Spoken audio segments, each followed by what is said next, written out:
This started for a very quick introduction. Good afternoon, good morning, depending on your time zone. And thank you for joining us for looking back, learning forward lessons for the new normal. I'm Dan Bartel from O'Donnell Learn, and many of you know of O'Donnell Learn. And thank you for either working with us or joining us in these dialogues.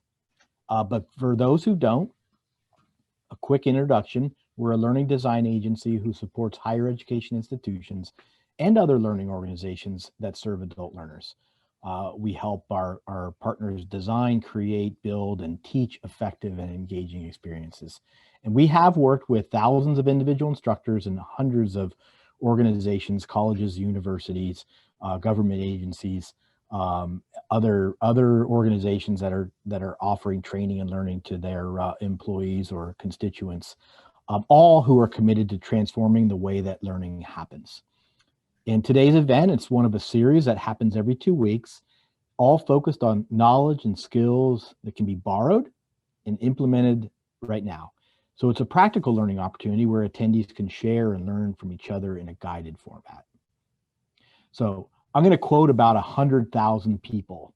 Wow, what a year. You know, that means it must also be a great learning opportunity with enormous lessons to be applied to 21-22 academic year and forever on. And if you're not with a college or university, just, right now. So how can we use the lessons we learned over the past year to inform how we teach and learn in the now normal? How can we emerge with purpose and do better as we go forward? I'm going to turn it over to our host in a second, but just to reiterate, introduce yourself on the chat button on the bottom of the screen. And you can use the chat throughout to share comments and also to ask questions to the group or to the panel. And remember, as Brett explained, the chat default is to the panelists. If you want it to go to the whole group, just select the whole group. And there's also an option to turn on live transcription in your Zoom control panel, and please use that if you wish. So I'm going to turn this back over to our host, Brett Christie. He's our Director of Learning Design, and he ensures that we don't forget that learning is about people. Brett has over 25 years of extensive experience leading teaching and learning initiatives, but he would say more importantly, he's a first-generation college student, and he's particularly invested in ways to close equity gaps that exist in post-secondary education still. And Brett will be joined by Dr. Jim Julius, the Faculty Director of Online Education at Mira Costa College. So I'm pleased to turn this over to Brett. He'll complete his introduction and give a proper introduction to Jim. Brett? Great, thanks so much, Dan. And thanks everybody for being here. And yeah, please do stay engaged in chat, because amongst a group of us here, we'll be paying attention to that and responding to you, and make this a conversation about you, about this group. We've prepared things, we've propped up moments where we can engage and share with each other, but keep it going as much as you can. And if you noticed, Dan had said, looking back, leaning forward, that was learning forward is our play on words, if that's not obvious, because we want to not dwell on the pandemic, but certainly learn from it and going forward, and see where those opportunities lie and how we can do things even better on behalf of more student success, ideally, but also making our working and living lives better when possible. Okay, so session goals, pretty broad here, looking back and what we've come through the last 14 months, taking stock in some of those achievements or lessons learned and carrying those with us, and then discussing our present future potential. I will get into the Horizon report in just a bit, and then check in to see what folks know about that, because that's been a great resource over the last 15 years or so. So looking back at some of those lessons learned across higher education and what's been said recently, and I just did kind of a, reading things constantly, but just tried to do a skim of some of the main things that have been said. But what I wanted to do first was have you all go to a Padlet and just share a little bit about, for you, what's a life lesson you've learned over the last 12, 14 months? And then what's an example of a work lesson? And why is he asking about me and my life lessons? Well, I think what we've learned over the last year or so is that our lives and our works are increasingly intertwined, and we've been impacted in drastic ways on both sides, and they've interconnected, and things are going to be much different going forward in our work-life balance and things like that. So if you could jump to the Padlet, and you'll see 2 columns there. If you could just add your comments for either or both of the columns, that would be great. And I see that happening already. Wonderful. So work lessons, yeah, students need more than just education. Education is bigger than just, let's say, content, that type of experience. Stress, big factor. Burnout's been a big factor. Working from home has been, okay, a good shift for some folks, absolutely. Some people want to retain that. And there's a lot of conversation at higher ed institutions and workplaces about what that work reality is going to be going forward. Is it going to be virtual? Is it going to be hybrid? And so we're part of that conversation as well. Learning to say no. Yeah, you always have to have boundaries. You always have to take care of yourself. Can't be in a crisis mode for a full year. Wow, that's a powerful statement. Absolutely. Do what you can within reason and just keep trying, keep building. A lot of great stuff here. Huge inequities. We're going to get into that lower left there. Huge inequities when students are not learning on campus. Absolutely. And so we'll have a conversation about how, it'll be a brief conversation of the overall topic today, but that's definitely an important thing, is that diversity, equity, and inclusion, access, those types of things, and making it the best experience possible across all students. Let's see, life is short, be good to yourself and others. Absolutely. Prioritizing. Let's see, student needs, front and center. Yeah, it is all about students, isn't it? And we need to keep reminding ourselves. Resilience, great. Getting outside, keeping perspective. Yeah, especially when we've been in these types of meetings, sedentary at our desks and communicating, through technology so often in our lives nowadays. Yeah, it is important to step away, whether you need to have an Apple Watch that tells you to do it or setting a reminder, whatever you could do to make sure you're still absorbing life as a whole, getting out there. Okay, wonderful, thank you. Go back to the slides here. So just some of the things that have been published, and you'll see some comparisons with what you all shared. Teaching and learning has been brought to the front of the campus mission. Hallelujah. I mean, to be able to go to rapid remote instruction and be able to try and make that happen, there all of a sudden was a huge focus on, okay, how are we going to do this? How are we still going to make courses and course delivery and learning happen for students and for faculty? So all of a sudden, a lot more attention, and I think certainly that's a good thing. I mean, my background is teaching and also faculty development, so I'm a big proponent of that. Engaging in innovations that were way overdue, and Zoom is an innovation. We may not think of it currently, but Zoom is an innovation. We could have been using that more effectively for certain tasks. The learning management system could have been used more effectively, multimedia, those types of things, and other third-party tools. So some people have said that, in 6 months, the first 6 months of the pandemic, we advanced more than we had in 10 years or more. So that's something that we've learned. Access and equity barriers were exposed, in some cases addressed more effectively, but it's still a process. And we're learning a lot from folks on how the digital divide was widened through this experience. And we've tried to bridge that. In some ways, we've been able to do that. In some ways, we're still working on that. We're learning a lot from the disabilities community on accessibility and some of the things that certainly weren't working before and absolutely did not work going into the pandemic.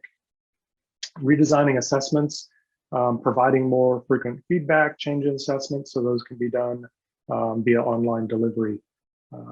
We might get into remote online proctoring, but that's a separate conversation. May not take it down that path. And then active learning and peer engagement. So, doing asynchronous lecture delivery in the rapid remote instruction format was not effective for the instructor or for students. So how can you make it more active learning, more about peer engagement? So those are the kind of 5 things that have come up here, and I've lost chat. So I know others are looking at it, but I want to make sure I don't lose track of chat. So I'm going to turn it over to Jim for a little bit to focus on the Miracosta College story. And The reason why I asked Jim to be here, and I'm so grateful and delighted that he's with us, is I've known Jim, I think, for at least 15 years. We were colleagues in the Cal State system while he was at San Diego State and I was at Sonoma State, and got to know each other in our circle of ed tech and faculty development. And Jim was somebody who really stood out to me as being extremely thoughtful, talented, does great work, does it in a way that's informed going into it, and then really investigates how it went, and is good about learning from his efforts and others' efforts. So thought of Jim as, a director of online education at MiraCosta, I think for about the last 10 years. He'll verify that in a moment. And what his experience was like over that time, but then all of a sudden faced with the last 12 months and how that adaptation took place at his institution, one of 114 in the California Community College system. So Jim, I'll turn it over to you. I'll stop sharing my end. Right, thank you, Brett. Oh, it is true that I need to be made co-host. I don't have it, sorry. Okay, so Molly, can you bump Jim up real quick and I'll take a look at chat. Yep. Jim, you should be able to share now. Yep, thank you. Great. All right. So I'm really happy to be here. It's an honor to be part of this, and I really appreciate Brett bringing me in. And I know that probably a lot of what I might say will be familiar to you, will resonate with your experience. I want to hopefully maybe share a few things that you can be inspired by or learn from, and I hope to also hear from you all in the chat and get some of your experiences as well. But so very quickly, MiraCosta College, where I work now, is one of the California community colleges, as Brett said. For those of you that are not super familiar with the California community colleges, it is the largest system of public higher education in the United States, serving millions of students. MiraCosta is kind of a mid-sized California community college. My position as faculty director of online education is a tenured faculty position. It's non-classroom. I don't have instructional responsibilities. Rather, I get to kind of look at the big picture of online education, everything from our technology infrastructure to how we facilitate professional learning for faculty in preparation of online classes and programs, and support for our students. And that's not just in that moment of being in the classroom that's online, but also kind of a comprehensive online support for students. So I'll kind of touch on a number of those things in what some of our experiences have been over this the time of the pandemic. But just again, to say a little bit more about MiraCosta, just to contextualize it for you all, about 16,000 headcount, about 10,000 full-time equivalent students. And before the pandemic, we were approaching 30% of our full-time equivalent enrollments from distance education. So that was in the 2019-20 year, about 820 distance ed course sections. But we really don't have true DE programs that we promote as such and schedule as such. It's more of just an organic development of online classes that students mix into their experience as MiraCosta students. So that last line there, about 65% of our students take at least one distance ed class per year. So there are very few students trying to do everything online, but a whole lot of students doing a little bit online. And so all of that, I think, prepared us pretty well for that transition that we had to make, and you all had to make. So again, some of this may resonate with you, but I'll just talk a little bit about how MiraCosta accomplished that transition.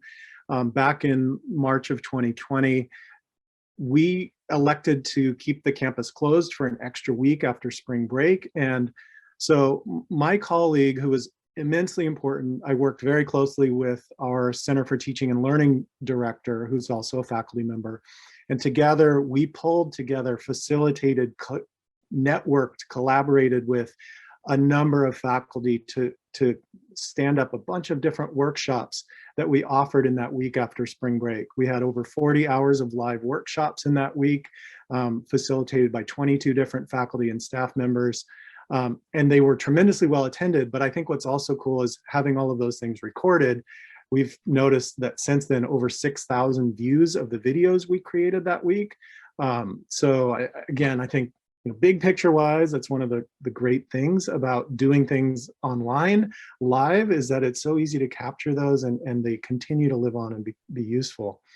Additionally, during that week, we identified 55 different department leads, and again, being very conscientious about folks like our associate faculty who may not have a lot of experience with our campus culture, who may not know exactly where to turn in this moment when suddenly the campus is closed, and they don't know which colleague maybe would be the one to ask questions of if they didn't have a lot of prior experience with online. So in addition to these college-wide workshops, we created a list that was easy for anybody to find out who is the faculty member in my department that has volunteered to just be a collegial support person. And beyond that, we also had additional, during that week, on-demand Zoom and phone support that was staffed by another 20 or so faculty volunteers and staff volunteers. And that morning until 10 o'clock at night, Monday through Sunday, just trying to help everybody do everything they could to be ready. But what all that did was really capitalize on the collegial culture that already existed at MiraCosta, the deep knowledge that so many of our faculty had, and the willingness to work together. It's very distributed at MiraCosta, even though I have this position that I have. There's not a lot that I dictate, and we don't have a lot of standardized requirements for what online classes must look like, or what online teaching preparation must look like. So that meant we didn't have sort of a template that, people just started using. We didn't have a standard training that people had to rush through. It was really about each person trying to figure out how they were going to make it through their next steps of getting online if they really didn't have much prior experience. Where we went beyond that week was to institutionalize, or to at least temporarily institutionalize, a lot of additional support, additional workshops. We developed a team of 12 faculty members that were compensated for their time going forward to be what we called MiraCosta Online Mentors, that continued to play that role of support for their colleagues. We don't have a permanent instructional designer position, or we didn't. I'm really happy to say that that's finally been approved, and we'll be hiring that this summer. But we've had a contract instructional designer available to support faculty that really needed that level of time and dedication that really a colleague can't necessarily provide. So I also just wanted to share a resource that was developed in that week. This might be a little bit late, but I think it's a resource that I shared with others in the California Community College system, and a lot of folks liked it. Just a table that helped, very practically translated from thinking about what kinds of instructional activities might take place in person to how you might do that online, whether asynchronous or synchronous, and then just quick resources to learn more. This wasn't going to make a perfect transition for anybody that was trying to navigate this on their own, but it did give them a starting point, a thinking tool. So that's the kind of thing, that I was responsible for providing and helping folks with. Yeah, so I'll go ahead and put that link in the chat as well, just in case anybody wants to look at it. This is a public link in our public distance education handbook. Yeah, so also thinking about student support and how we accomplish that. I would say that from the top down and from the bottom up, there was just this consistent emphasis on compassion, flexibility, and support. The message going out to faculty to approach things in this way, knowing that our students had bigger things going on in so many cases, but we were trying to help them hang on to their education that they had started with us, and be ready to, able to continue toward their goals. And, I think going forward, that's a message that hopefully we don't just say, okay, now we're past this pandemic, back to, our conceptions of rigor and of putting up, in a way, certain barriers. Nobody would claim to do that, but I think what we've done is tear down a lot of barriers that we don't need to put back. So I think that's been hugely important. I think the awareness of the digital divide issues, our college developed very quickly a lot of resources, raised funds through our foundation, used what we had on campus to get loans out to students of laptops and Wi-Fi hotspots, hundreds of those.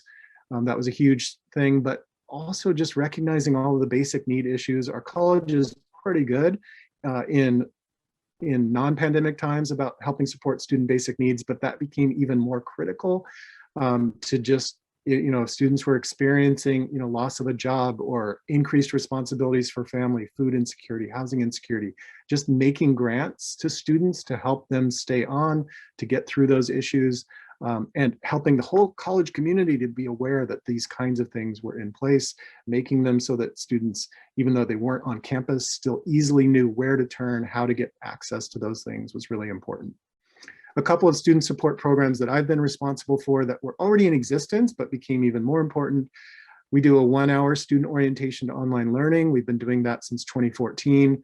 Our research says that students that attend that perform about 7% better in online classes than students who don't. And we had over 1,300 students that have attended that since the pandemic started. We also have a student support hub. This is something that's based in Canvas. It's something that we had just developed in the prior year. And I want to show you a couple screenshots of what this looks like. So in Canvas, which is our course management system, this was in fall of 2019 when we first deployed it. So over here on the left in the Canvas Global Nav menu, you can see this student support button that we've added to the Global Nav. When students click that, it brings them to this student support hub where there are tiles. The idea, the design principles behind this hub are trying to help students quickly access key people that are live online, make appointments to meet with people live online or by phone, or to access very action-oriented resources for self-support. So we have these tiles for libraries and tutoring and our writing center, counseling. So this we had just put into place. And then by spring 2021, this spring, you can see that it's grown. We've added a number of areas to it. Our on-campus support centers have even more of a presence here. Our care team, which is our basic needs support, is here now. We have student health services online where students can do physical and mental health appointments online. We have computer lab staff that normally would be physically present in computer labs, but they're online to help students. So it gave us a place where students can quickly come up to speed and get some support. And there are the code for this is in the Canvas Commons. So if anybody is interested in looking at that and possibly adapting it, we've shared it within the California Community College system, and many colleges have adapted this in their own Canvas environments because that's the system that we use across the community college system. And in the chat, there's a couple links there. One is directly to the Canvas Commons area for this, and the other is a guide from the California Virtual Campus to taking that code and translating it into your own local context. So going forward at MiraCosta, just I think these are probably similar lessons learned that others are experiencing. That after last spring, we stopped using the term remote instruction. We didn't really want to differentiate or denigrate classes that were being taught online using a synchronous tool versus traditional online asynchronous classes. They're all distance education. They're all great, potentially great classes. And I think going forward, that's one of the things I'm glad about, is that we have had so much experience with synchronous. I think it can add a really great element as long as we're not replicating, the kinds of instructional things that we don't necessarily advocate for in person, where things are very lecture heavy. But synchronous opportunities for students to connect live, we heard over and over again that was a real lifeline for many students.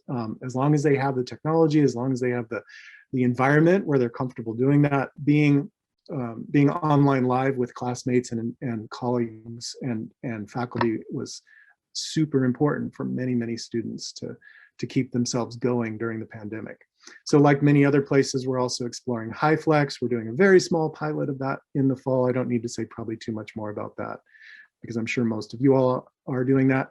And we're also learning, of course, we've been on a journey as an institution to become more and more equity minded, putting equity first in a lot of our planning and policy making. And the last year, I think, has accelerated that as well, and in regard especially to online education.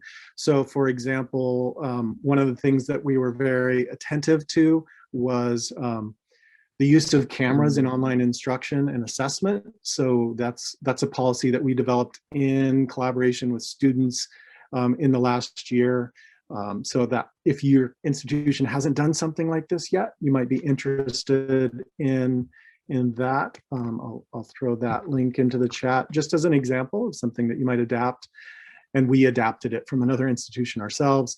And then in terms of professional learning for online instruction, the faculty that I work with have been very busy in the last year developing new guidelines that put equity at the heart of it. One of the things that that in the DE handbook that, again, you all might be interested in, and I'll throw this into the chat as well, is just some equity practices that emerged from some researchers at San Diego State who have done a lot of great stuff. And it's not rocket science, but it's some very simple principles built around these 5 concepts of being intrusive, relational, relevant, community-centric, and race-conscious. So that's been a big thing for us, is just thinking about how we can help all of our populations to be even more successful online than they have previously. And as I mentioned, deepening and strengthening these collegial support structures. So moving from kind of a very organic, decentralized, to having a little bit more structure around how we support each other to have high quality online education at our college.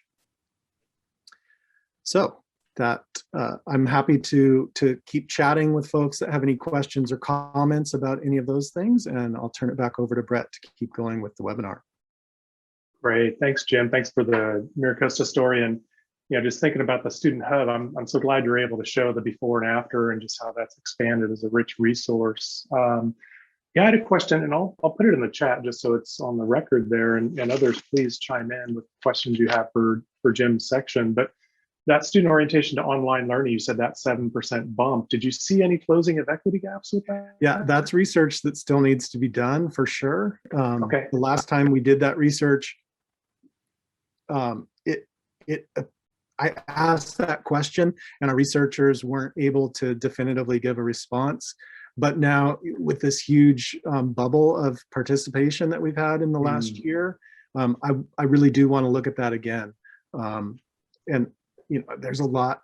We've done a good job at MiraCosta of, in general, making it easier to access disaggregated success and retention data by disproportionately impacted populations. And I think our departments are doing a better job of examining that on an annual basis and trying to change how they think about doing the pedagogy for online within their areas.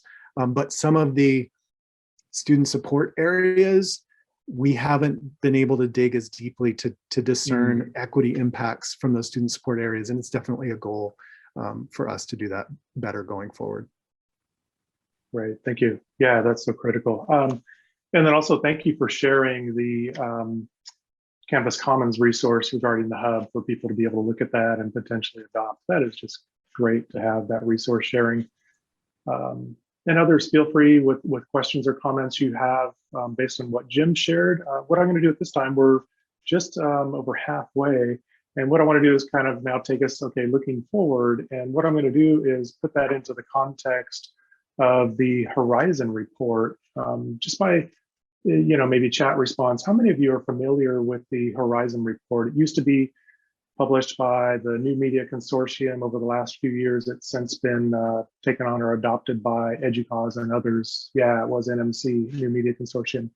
So you've got the QR code if you want. The URL will get into the chat for you. But the Horizon report has been around for about 15 years. And actually, it was one of my favorite annual publications. As a center director, I always looked forward to it coming out in February or so each year, and found it to be a really valuable resource that looked at current and emerging technologies and tried to look at the ones that were sort of 0 to 1 years, the here and now, versus 2 to 3 years out, 4 to 5 years out. They've changed that format a little bit.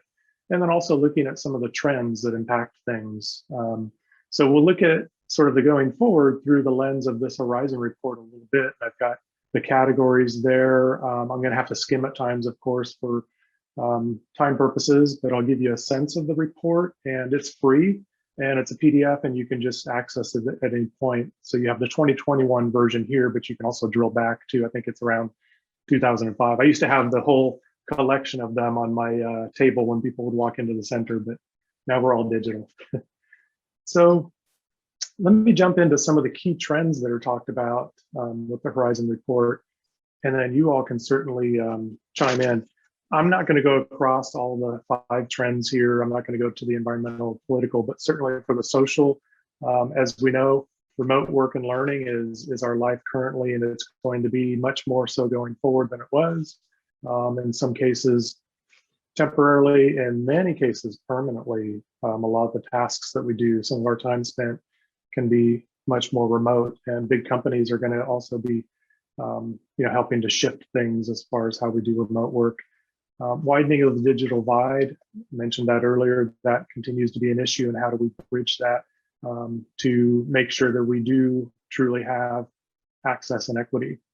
Mental health issues was a big issue pre-pandemic, and certainly that has been piled upon and compounded, if you will, with what we've been through. And so that'll be a big focus going forward.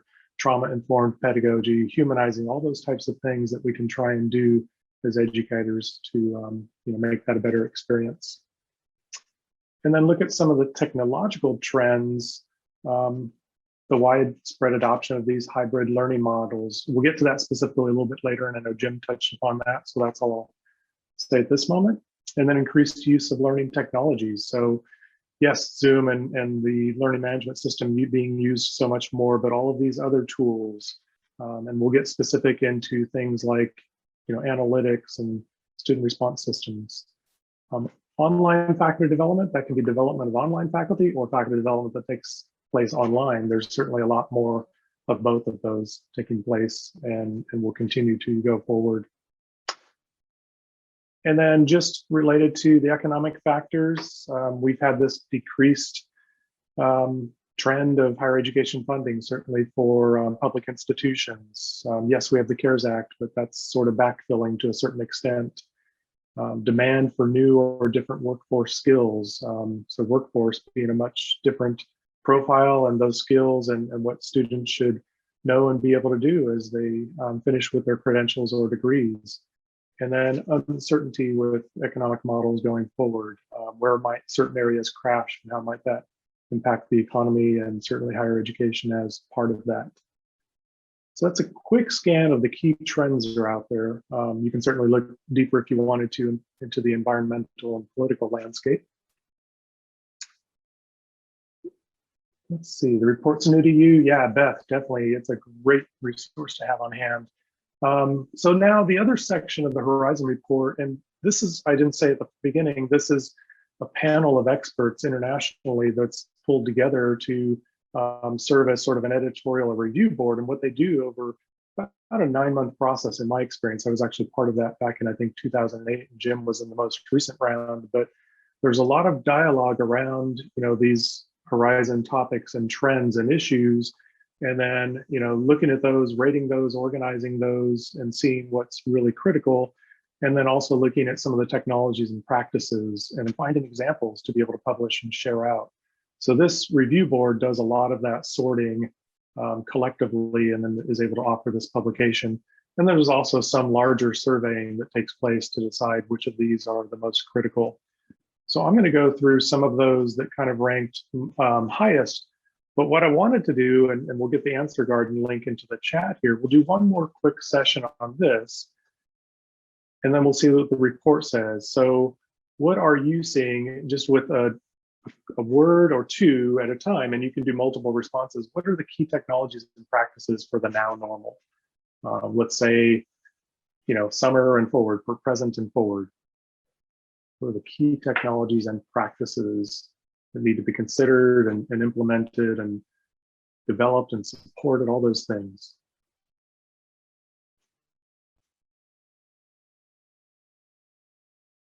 I'll close the ad there based on my recent visit to Alaska Airlines website. Zoom, yes, and and Zoom takes a beating often because it's become too much of our lives, I know, in some ways, but there is a lot of potential to be able to use Zoom more effectively. And the camera on-off thing that Jim mentioned, I actually have something that I'm writing that we'll be sending out in the near future related to that topic, and also some new research that's very interesting. Okay, but let me focus on the task at hand here. I get excited about that. Look at Zoom standing out, okay. But collaborative, love that.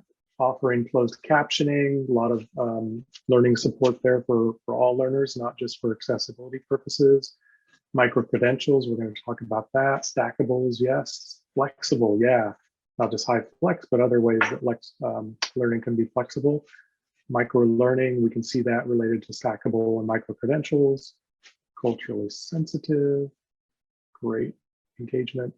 Yeah, Jamboard, that's something that I've been exploring recently as well as an alternative to things like Padlet. Jamboard has some great possibilities. I would definitely encourage people to explore that free resource. It's already there if you're using Google Drive. It's already there hidden under your apps. You just have to click the more button. It's usually further down. Okay, one more refresh, see if there's anything additional that stands out. Okay, Google Doc, okay, mentioned Google and that. Gradescope and videos, yeah, those are separate. Yeah, Gradescope is a great tool because now that you're doing so much more online, how can you leverage something like Gradescope? So that would be another discussion. Modalities, more modalities, we're going to get to that in a moment as well. So good check-in. A lot of the stuff that's there is going to be right within what we're going to pass through here. So the key technologies and practices, and the way they presented in the Horizon report is alphabetical. I went ahead and put it by sort of the ranking that they did through their review and how people rated these different topics in terms of importance. So I kind of approached it a little bit differently. And then I stuck the blended and hybrid. Blended and hybrid is at the bottom, but this report was done mostly during 2020 and came out early in 2021. Much of our thinking right now is really about the blended and hybrid modalities. So that would really rise, I think, to the top, near the top, if we were to do this over again today. So let's look at these topics specifically, and for each of these, I'll go through different depths. So quality online learning, we've had this shift again from rapid remote. We don't want to keep doing that. We want to go to more intentional instruction, and I think that's where things really suffered a year ago. Things weren't able to be very intentional because it was such a huge shift in such a short amount of time. Faculty and in general, we just weren't all prepared to do that huge lift and transformation. So we learned a lot. Things got, I think, better in fall in many cases, where people did put a lot of effort over summer, let's say, in doing institutes and things like that, versus some institutions that thought, well, we'll wait it out, things will blow over and we'll go back to normal. We saw how that went. Design inequality course with additional support. So there are many more templates, consultation, and resource hubs. When I look at this sub-bullet, I think of learning design. I think the domain of learning design is going to really start coming into its time, and there's going to be a much more focus on learning design. Learning designers are going to be a much more critical and valued component of those services and roles on campuses. So I think we're going to see growth in that area. More focus on the student experience, the student perspective. It's not just design, but delivery of a humanized experience. So I'll put something up here just as a bit of a plug on how we've approached that. This is our purposeful learning framework. And I know we've got some folks here that are familiar, certainly, with Quality Matters, many of you. Some of you are familiar with the Cal State Systems Quality Learning and Teaching rubric, or COLT. So this takes those efforts and kind of builds on it, but also shifts things much more heavily to that right side, where on the left, you'll see some of these more task-oriented and important functions of a course, sort of operational, but on the right side, you'll see those critical humanizing elements, learner-centered elements, and we've tried to really put a lot of focus to balance it out, to make sure things are humanized, they're about the student experience, they're about equity and inclusion, interaction, collaboration, all of those things. So this is just an example, and we can actually give you access to this purposeful learning framework, and you can explore that and how that might help you if you're looking at making efforts toward a more humanized or student-centered experience for your students. So we've seen the importance for doing that certainly over the last year and even before the pandemic, but it's really enabled a shift here. I need to bring chat back up just to see if there are any comments. Great. Another is open educational resources. So this is an effort that's certainly been around, 15 years or more in some cases. What I'm going to go ahead and do is I'll put up a few examples first and then give some context. But with the Horizon report, for each of these sections, they also give this a little analysis that they did. And I think they had 255 responses that kind of weighted each of these topics related to cost and the other factors that you see here. And one was post-pandemic importance. This one to me, OER, stands out as something that's become increasingly important. I know in the Cal State system, again, that's my background, so I can quote that more readily, but the Cal State system, I know that housing insecurity and food insecurity has been a huge issue. When you have 20% of students saying that they've had some time over the course of the year where they've been without a place to stay, that's huge. When they're having to make choices between a textbook and rent or food and their health, then that's huge. And so these efforts really stack up, and you can see where they do relate to post-pandemic equity and inclusion. Impact on learning outcomes. When 80% of them say, I chose not to choose a textbook during my college career because of cost, then that's impacting their learning outcomes. They don't have access to the information. So there's been a lot of really solid efforts here. And as Jim mentioned earlier, the California Community College has millions of students. The CSU system, you're looking at about 500,000. The UC system, you're looking at hundreds of thousands. So I purposely kind of lumped those together because the top resource there, Cool for Ed, is all three of those systems working together to develop this portal where instructors and others can look for open and affordable educational resources. So if you went to Cool for Ed, you'd be able to search by keyword, by discipline. You could put in the ISBN of your current book. It would give you comparable open textbooks, and you'd be able to do that comparison and find resources that are still quality, but much more affordable for your students.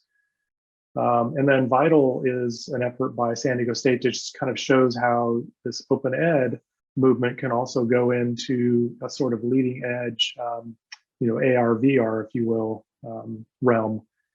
And then this is an exciting one. College of the Canyons has this zero textbook cost initiative.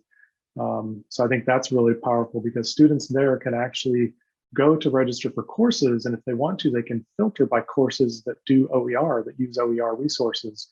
And so that's a factor. They don't have many quality factors to look at when they're registering for courses, so why not let them shop a little bit for affordability? So that's great. And I know CSU Channel Islands has a Z major where it's a zero cost major that they came up with a few years back. So a lot of great efforts in action in this area. So I'll prop those up for a model there. And Jim has a great quote for savings there, absolutely. And then micro-credentialing, you all mentioned that a few times when we did the answer garden. That's a big topic for post-pandemic. That's going to be huge. It's related to that change in skill and workforce. People don't necessarily want that full 4-year or traditionally longer than that experience where they're going to have to wait to get that degree, and then how much value has it given them versus debt that has accrued. So can these stackable micro credentials build, and they may go all the way to a 4-year degree, but what can they get along the way? They don't have to compete with each other. So this will be something that's huge. There's going to be a lot of external competition, and already is. We've had things like Udacity and edX around for a while. Now Google's saying, take our certificate program for a few $100 in 6 months, you'll be certified and apply for a job.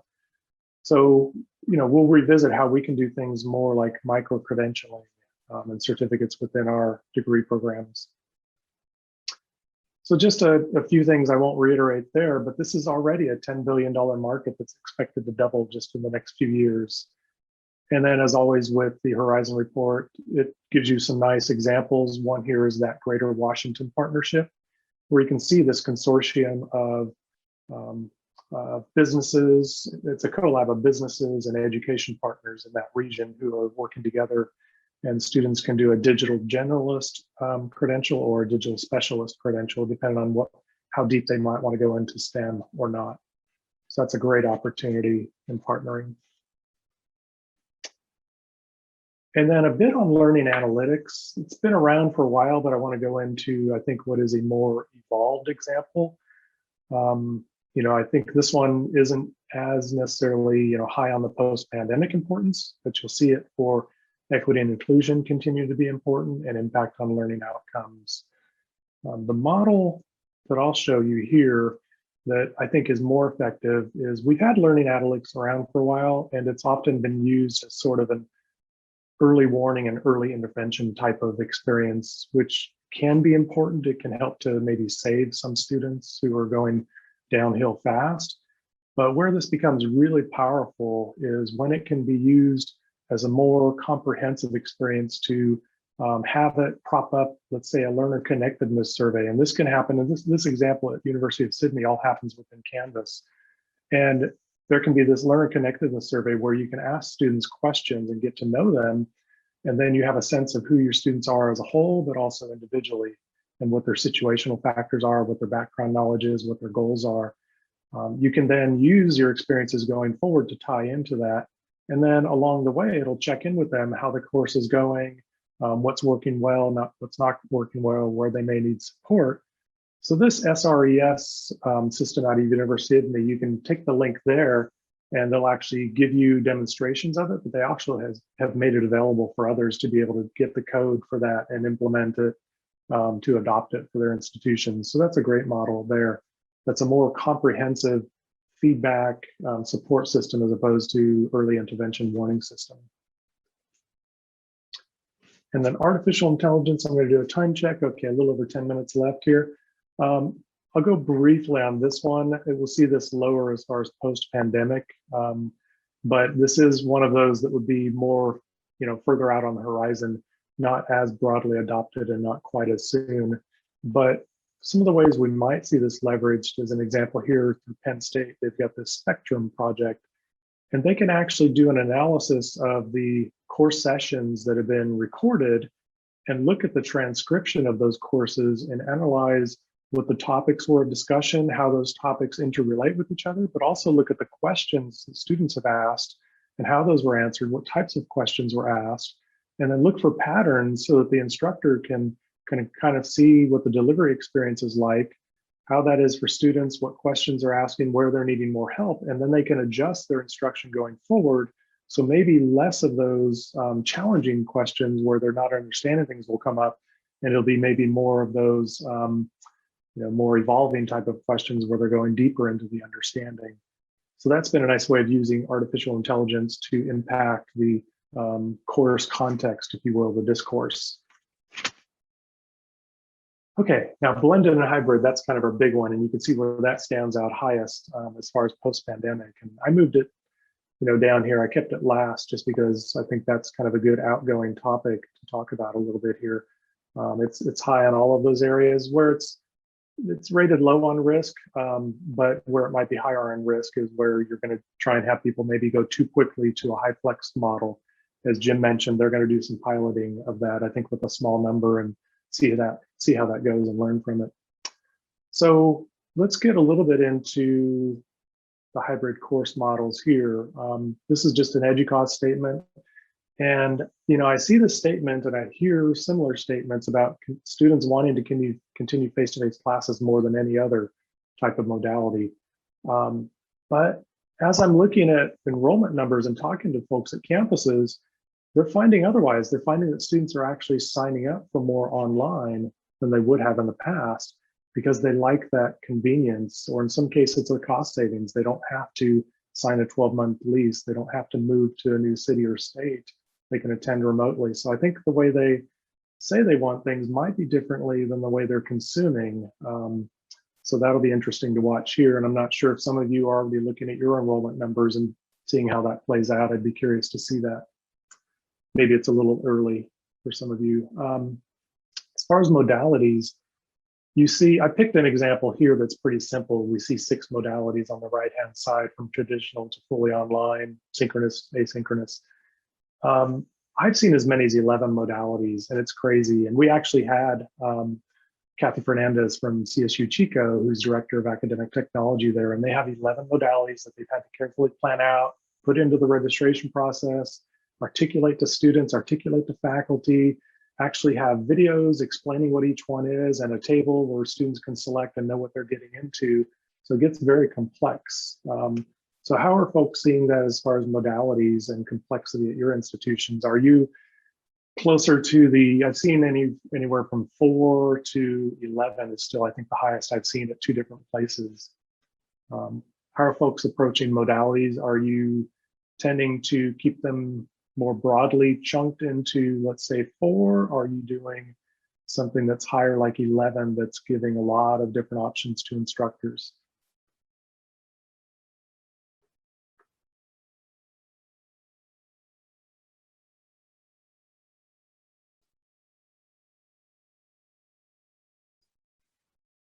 Okay, 4 modalities, 5. People would like less. Yeah, it gets extremely complicated. For those that are, above 5 or 6, it's going to get extremely complicated, and you've got to articulate it, putting it into a table.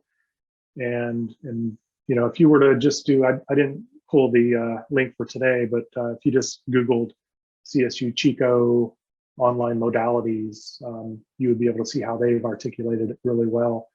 But it's still overwhelming. It's a lot of information to consume. And as you're making choices for your classes, it's a lot of new choices that you have to make.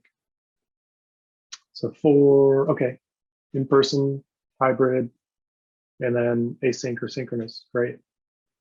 Yeah. Okay, and then of course, a little bit of high flex experimentation where it might be multiple at once.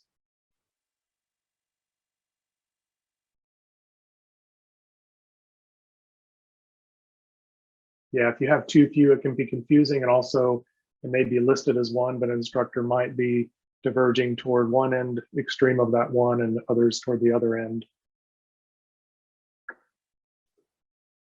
Great. Are there other practices that any of you, great, and we do have the link here that will pop into the chat. Oops, that's not it. Yeah, go ahead and put that into the chat. One of our team actually grabbed that link if some of you are interested in the 11 and how that could possibly be articulated. You can see that, and if it helps to inform your efforts, even if you're doing less modalities, then good for that. Other technologies or practices you feel particularly important? Again, this is using the Horizon Reports model and what they propped up. And I'm looking at time, we're just down to the last 5 minutes. And so this is for chat. I'll keep looking at chat, but what I really want to do is see if you all have any sort of call to action statements you can come up with fairly quickly. So I'll jump us to Padlet and we'll get that into the chat. This is a different Padlet, so we'll have a clean slate here with a different prompt. So in looking at your call to action, if you were to be able to create a call to action on the fly here, going forward, you will continue or do more of, you will start to, stop or do less of, and you can answer in one or more of these columns. There could be things that you want to continue or go deeper with, things you may not already be doing, but you want to give a try or a shot based on maybe what we've talked today or beyond that. And then what would you like less of? Okay, continue or do more of inclusive teaching. Yeah, there's always opportunity there. Absolutely. And we talk about that quite a bit. We do a lot with Universal Design for Learning, equity and inclusion, accessibility, anti-racist pedagogy, all over the place. Humanizing, thank you, yes, always. Grace and compassion, love that. Pedagogy and kindness, that's a great phrase. That is a great phrase, thank you. Decrease the hidden curriculum, the hidden agenda. I like that. Feel free to add more if you could. If you have an example or anything to say, I'd like that as well. Take more time to think, to reflect, to process maybe. More intentional, could that be related to being more intentional about what we do? Yeah, I'm curious there. Love these. Stop doing less of direct translation of in-person lectures to Zoom. Yeah, it's different. You don't just grab your course and lift it into the online environment. Yeah, there is so much more, and people are learning that, of course. We had a small bandwidth of faculty who knew that, who were doing it, But now we have the whole bandwidth who's been through that experience, and now we can try and inform that more going forward. Stop assuming students know what tools, methods are best for themselves, listen to their needs, keep their lack of teaching expertise in mind. Yeah. And also being more transparent, taking in more student input in the process. Stop overpromising, stop working too much. Yeah, those are goals too. Good. And I know we're just down to the last 2 minutes. I'm just going to glance here at the middle column. There's been a few new ones pop. Start to more concise or concrete vocabulary. Yeah, and could that be related to, concise or concrete? Is that to maybe make that easier for all students to understand? I'm curious about that a little bit. Move back toward experimenting playfully rather than only to put out fires. Yeah. Going forward with, proactively finding good opportunities instead of having to be reactive. Love these. Address anxiety levels. And that could be internally, but also of your students. Great. For time purposes, love this. And you'll have access to the Padlets, the answer garden, the slides, all of this. In fact, I'll get us back to where we'll talk about that briefly. So the session resources, so you'll get the slides and the recording as a follow-up. And then you'll have within that the link to the Padlets. So if you have any contributions or ideas that you wanted to grab, either from the calls to action or from the beginning, they're there for you. Take those thought triggers forward. And then the Horizon Report, you have the link to that. Wonderful publication, more examples that I did not share today, many more examples. Very digestible, chunkable. And then you have that link to request a copy of the Purposeful Learning Framework. And then what I'll do now is just have Dan briefly talk about our next webinar. And at first, before doing that, I want to say thank you for your participation. Again, thanks to Jim for being here as a guest panelist expert and giving the MiraCosta story. And thank you to my colleagues at O'Donnell Learn for helping manage this session. Thank you, Brett. And thank you, Jim. Terrific. And I don't need to repeat the details here. Wednesday, June 9th. It's planned as a panel discussion and a presentation about these teaching partnerships. Panelists are going to share how better courses were created and delivered because of partnerships between an instructor and a learning designer or between faculty peers. A goal of these partnerships is to really understand choices available to reach desired outcomes, like engagement or more authentic assessment. And in partnership, those choices were better understood and action was better taken. So we'll see you on the 9th. Thank you. All right, thanks, Dan. Thanks, everybody.